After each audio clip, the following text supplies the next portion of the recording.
샬롬 친구들, 한 주 동안도 잘 지냈나요? 오늘 주일의 말씀은 야고보서에서 세 번째 시간으로 제목은 신중함 업그레이드입니다. 제목은 다시 한번 신중함 업그레이드. 성경 말씀은 야고보서 3장 1절에서 18절까지예요. 오늘 말씀을 듣고 야고보서 3장 1절에서 18절까지 꼭 읽어요. 다 같이 기도하고 말씀을 들어볼까요? 예수님, 한 주간 동안 우리 친구들에게 평안을 주셔서 감사드립니다.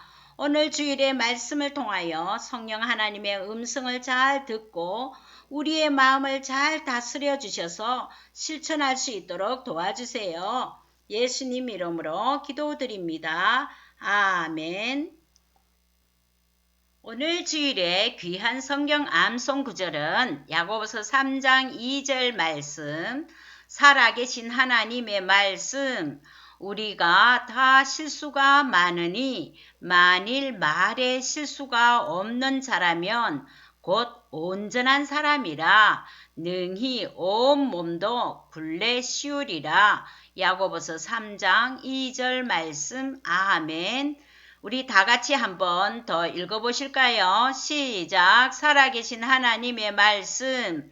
우리가 다 실수가 많으니 만일 말에 실수가 없는 자라면 곧 온전한 사람이라 능히 온 몸도 굴레 씌우리라. 야고보서 3장 2절 말씀. 아멘. 작은 물건이지만 커다란 물체를 움직일 수 있는 큰 힘을 가지고 있는 것이 있어요. 그것이 무엇인지 친구들 아나요? 그것은 말의 입의 재갈과 배의 방향을 잡는 키예요. 힘이 센 말을 길들이기는 쉽지 않아요. 그래서 말을 훈련시키기 위해서 조련사는 말의 입속에 먼저 재갈을 물리는 일이에요. 자기 마음대로 움직이려고 할 때 이리저리 움직이면 말은 꼼짝 못하고 주인의 의도대로 움직이게 된답니다. 배도 마찬가지예요. 아주 큰 배가 항해를 할 때에도 배의 방향을 움직이는 것은 힘이 센 엔진이 아니라 선장이 배의 핸들을 오른쪽으로 돌리면 오른쪽 방향으로, 왼쪽으로 핸들을 돌리면 왼쪽으로 가게 하는 것이 바로 배의 밑부분에 붙어있는 작은 키랍니다. 선장이 잡고 있는 핸들로 키를 움직여 배의 방향을 조정한답니다. 성경에서는 사람을 움직이는 대단한 힘이 있는 부분이 따로 있다고 말해요. 어느 부분인지 알고 있나요? 그 부분은 바로 입 안의 혀예요. 사람은 혀를 사용하여 말을 하게 되는데 사람이 어떤 말을 하느냐에 따라 그 사람의 인격이 달라지고 어떤 말을 하느냐에 따라 그 사람을 평가하게 돼요. 이처럼 그 사람이 혀를 통하여 하는 말은 매우 중요해요. 오늘 말씀은 중지손가락에 새길 야고보서 말씀은 어떤 교훈을 주는지 함께 알아보겠어요. 특별히 예수를 구주로 영접한 그리스도인은 말을 더욱더 신중하게 해야 해요. 믿음이 성숙한 사람은 말을 더욱더 신중하게 해요. 야고보가 섬기던 초대교회에는 교사가 되려는 사람들이 많았어요. 교사는 하나님의 말씀을 가르치는 일을 했어요. 교사는 사도들처럼 아주 중요한 지도자였어요. 다른 사람들로부터 많은 존경과 칭찬을 받았어요. 그 가운데 하나님의 말씀을 바르게 전하기보다는 자기의 경험과 생각대로 마구 말하는 거짓 교사의 잘못된 가르침 때문에 큰 혼란에 빠지고 어려움을 겪게 되었어요. 거짓 교사 중에는 다시 유대교로 돌아가려 한 자도 있었고 사람들의 욕심을 부추기는 악한 자도 있었어요.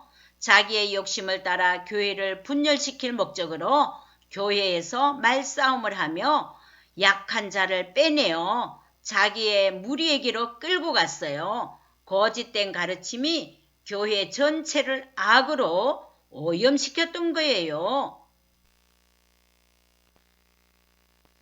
오늘 하나님의 말씀 야고보서 3장 1절에서 2절 말씀, 내 형제들아 너희는 선생된 우리가 더 큰 심판을 받을 줄 알고 선생이 많이 되지 말라. 우리가 다 실수가 많으니 만일 말에 실수가 없는 자라면 곧 온전한 사람이라 능히 온 몸도 굴레 씌우리라고 말하고 있어요. 성숙한 신앙인일수록 말에 실수가 없어요.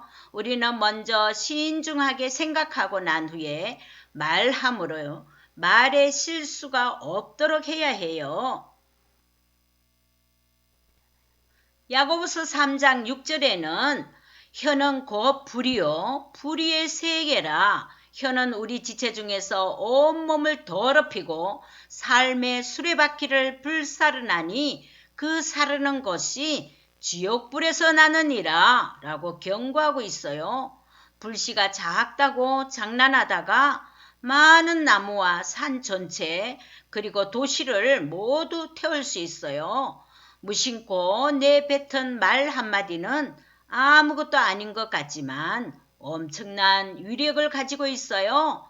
부정적인 말을 하거나 흉을 보고 남을 욕하는 말은 많은 사람들에게 상처를 주기도 하고 사람의 생명을 위협함과 아주 큰 어려움을 겪게 할 수 있어요. 이처럼 혀는 우리의 몸에서 작은 부분이지만 몸 전체에 엄청난 영향을 미쳐요.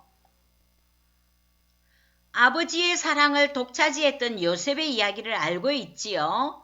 형들에게 미움을 받아 애굽으로 팔려간 요셉을 보면서 요셉은 왜 형들에게 미움을 받았을까요? 창세기 37장 2절에 보면 그가 그들의 잘못을 아버지에게 말하더라. 이 말씀은 요셉이 미움을 받았던 이유를 알 수 있어요. 요셉은 형들의 잘못을 아버지에게 고자질했어요. 고자질 당한 형들은 아버지에게 많은 꾸중을 들었을 거예요. 또한 요셉은 자신이 꾼 꿈을 형들과 아버지에게 말할 때도 신중하지 못했어요. 요셉에게는 그 꿈을 이루실 하나님을 기대하며 자신을 잘 준비하는 자세가 필요했어요. 하지만 요셉은 그러지 못했고 그 때문에 형들로부터 더욱 많은 미움을 받게 되었어요. 창세기 37장 28절에 그때에 미디안 사람 상인들이 지나가고 있는지라 형들이 요셉을 구덩이에서 끌어올리고 은 20에 그를 이스마엘 사람들에게 팔매 그 상인들이 요셉을 데리고 애굽으로 갔더라 라고 기록하고 있어요. 애굽에 종으로 팔린 요셉은 17세의 때의 요셉과는 달랐어요. 형들로부터 목숨의 위협을 받고 팔린 후 말이나 행동에서 실수하지 않았음을 성경에서 볼 수 있어요. 어려운 상황에서 원망하거나 저주하는 말을 할 만도 한데 요셉은 한 번도 그런 말을 하지 않았어요. 요셉의 모습을 보면서 우리는 말과 혀에 대해서 분명히 알고 어떤 말을 하면서 살아야 할지 결정해야 해요. 우리 친구들은 무심코 던진 말이나 욕이 다른 사람에게 심각한 피해를 줄 수 있다는 것을 알고 있나요?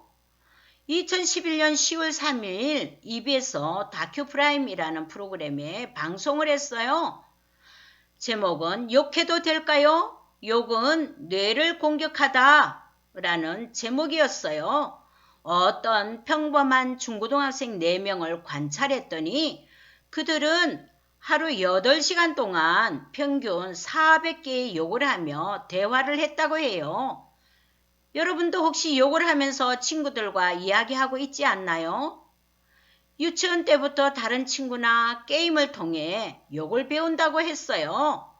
욕을 하는 이유가 무엇인지를 물어보았더니 습관적으로 또는 스트레스 해소하기 위해서 친구들과 친밀한 감을 위해 한다고 했어요. 정말로 욕을 하면 친구들과 친밀하게 될까요?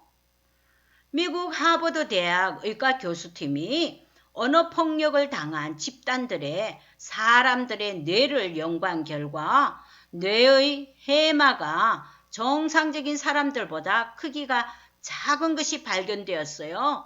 해마는 감정과 기억을 담당하는 부위로 이것이 손상되면 쉽게 불안해지고 우울증을 앓을 확률이 높아진다고 해요.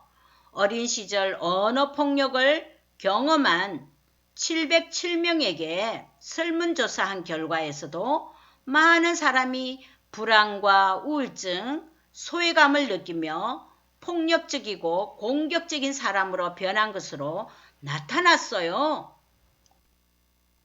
오늘 말씀의 앞부분에서 말씀을 했듯이 경마장의 말에 제갈과 벼의 키는 작은 것이지만 전체를 움직이는 힘이 있어요. 성경 말씀 야고보서 3장 3절에서 4절에 우리가 말들의 입에 제갈 물리는 것은 우리에게 순종하게 하려고 그 온몸을 제어하는 것이라. 또 배를 보라. 그렇게 크고 광풍에 밀려가는 것들을 지극히 작은 키로서 사공의 뜻대로 운행하나니 이처럼 말을 어떻게 하느냐에 따라 우리의 삶이 달라져요. 말을 할 때 우리는 신중하게 생각하여 주의함으로 우리의 삶이 하나님이 계획하신 방향으로 갈 수 있어요. 말을 절제할 수 있는 사람은 성숙한 믿음을 가진 사람이에요. 신중하지 않는 말을 하는 사람이 모임 가운데 있으면 그 모임은 완전히 파괴되고 말아요. 말은 멀리 떨어져 있는 사람에게까지 손해를 끼치며 상처를 줘요. 한 입에서 나간 말은 주워 담을 수 없어요. 한 분의 욕, 모욕, 비난, 거짓말이 한 사람의 생애 또는 가족, 공동체, 국가, 심지어 세계를 파괴할 수도 있어요. 그리고 말은 우리의 신체에도 영향을 미쳐서 질병의 원인이 되기도 해요. 여러분이 참된 믿음을 가진 예수님의 제자라면 하나님이 주시는 지혜로 신중하게 말하세요. 신중함이란 가볍지 않고 조심스럽다는 뜻이에요. 야고보는 거짓 교사들의 말 때문에 하나님의 무서운 심판이 있을 것임을 경고했어요. 야고보서 3장 8절 혀는 능히 길들일 사람이 없나니 쉬지 아니하는 악이요 죽이는 독이 가득한 것이라. 여러분 야고보서 3장 8절을 한번 더 읽어보실까요? 혀는 능히 길들일 사람이 없나니 쉬지 아니하는 악이요 죽이는 독이 가득한 것이라. 사람에게 말을 할 수 있게 해주신 분은 창조주 하나님이세요. 하나님은 아담과 하와를 사랑하시고 친구가 되셨어요. 그리고 대화하기를 좋아하셨어요. 그런데 아담과 하와가 사탄의 말에 속게 되어 죄가 그들 가운데 들어오게 되었어요. 그때부터 사람의 말은 죄로 가득 차게 되었어요. 죄 때문에 말로 상처 주고 나쁜 생각과 행동을 해요. 교만한 사탄의 혀는 사람을 지옥불에 사르도록 내주었어요. 우리를 사랑하신 예수님은 말씀이 육신이 되어 우리 가운데 거하심에 우리가 그의 영광을 보니 아버지의 독생자의 영광이요 은혜와 진리가 충만하더라. 요한복음 1장 14절 말씀. 아멘. 우리 대신 벌 받아주신 예수님께서는 진리이고 우리의 마음을 새롭게 하세요. 그리고 말을 신중하게 할 수 있도록 도와주세요. 혀는 우리 몸의 작은 부분이지만 몸 전체에 큰 영향을 미쳐요. 몸 전체를 움직이는 말을 항상 신중하게 하므로 우리의 삶이 하나님이 계획하신 방향으로 갈 수 있도록 성숙한 믿음의 사람이 되길 바랍니다. 여러분이 참된 믿음을 가진 예수님의 제자라면 하나님이 주시는 지혜로 신중하게 말하세요. 말은 사람들과 관계를 맺게 해주는 도구예요. 말을 잘못 사용하면 관계가 깨어지고 망가져요. 성경은 우리가 실수가 많으니 만일 말에 실수가 없는 자라면 곧 온전한 사람이라. 야고보서 3장 2절 말씀. 아멘. 온전한 사람이란 죄가 없다는 뜻이 아니라 완전하고 성숙한 사람이라는 뜻이에요. 올바른 말을 사용하는 것은 거듭난 사람의 표시예요. 여러분이 말을 신중하게 하기 원한다면 첫째, 여러분의 마음을 새롭게 하세요. 말은 여러분의 생각에서 나와요. 생각이 변해야 말이 변해요. 둘째, 하나님께 말의 지혜를 구하세요. 하나님이 주시는 지혜는 온유하고 이치에 맞으며 사랑과 축복이 넘쳐요. 시기, 다툼, 거짓말, 소란과 같은 악한 말을 만들지 말아요. 셋째, 상대방이 들어서 유익한 말만 하세요. 다른 사람에게 말을 할 때 감정 섞인 말은 아닌지, 내 중심의 말은 아닌지 살펴보세요. 내가 무심코 던진 말이 다른 사람에게 심각한 피해를 준다는 것을 잊지 마세요. 오늘의 중요한 말씀을 한 번 더 읽어보실까요?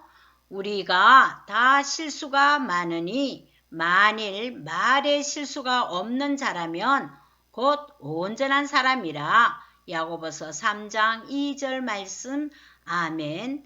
여러분이 참된 믿음을 가진 예수님의 제자라면 하나님이 주시는 지혜로 신중하게 말하세요. 우리 친구들이 다짐하면서 읽으세요. 첫째, 둘째, 셋째. 아멘.